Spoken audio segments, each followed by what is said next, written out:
Hello everyone, welcome back. If you've seen my reviews about Ruby Red and Sapphire Blue, you will know it's time to discuss the grand conclusion, Emerald Green, which I'm holding upside down for some reason. This book was definitely the best one out of the series in my opinion.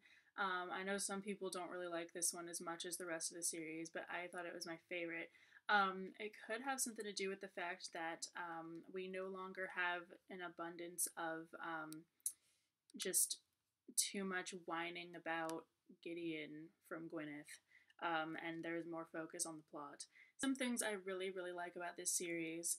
I mean, I know if you've seen my previous videos, I'm just whining about the romance in it, which of course is definitely a big complaint of mine in this book, but honestly, there are a lot of really awesome things about it too. There's a good amount of humor in the writing. It kind of reminds me of the humorous writing in Harry Potter. So there's a part where Gwyneth's cousin Charlotte says that she's been trained in Krav Maga, and and then later Gwyneth says, "Oh, we'd better watch out. She's been trained in Taj Mahal." Also, some of the characters are really, really entertaining. I mean, from the very beginning, we've got Leslie.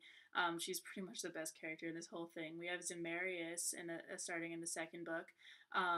Madame Rossini is also very funny. Gideon's brother, Raphael, shows up in the second book. He's also really entertaining. And of course, there's Aunt Maddie. She's funny too. And also, as far as all the time travel and stuff goes, it doesn't make it doesn't make all that too overly complicated, because I know that can get really, really complicated.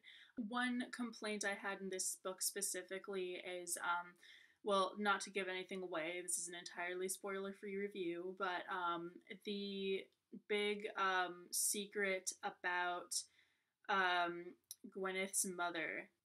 The reader is pretty much clued into it from the very beginning of the book. Like, from the first page, we already know what the truth about that is, basically. So then when there's the big reveal in this book, it's not that exciting. You don't start going like, "Oh my goodness, I never suspected," or like, "Oh, I thought so, but I wasn't sure." Like, nothing like that, because you already know. So it's not as interesting. It's pretty obvious that it was the intent for the reader to already know, like, from the very beginning about that.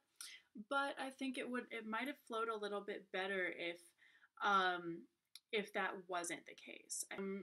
Even though now that in this book, Gwyneth and Gideon do get together finally, so there isn't any more like Gwyneth whining about him or anything like that. There is, like, I still found the romance to be really dry and boring. So let me talk about, like, for example, the Mara Dyer series.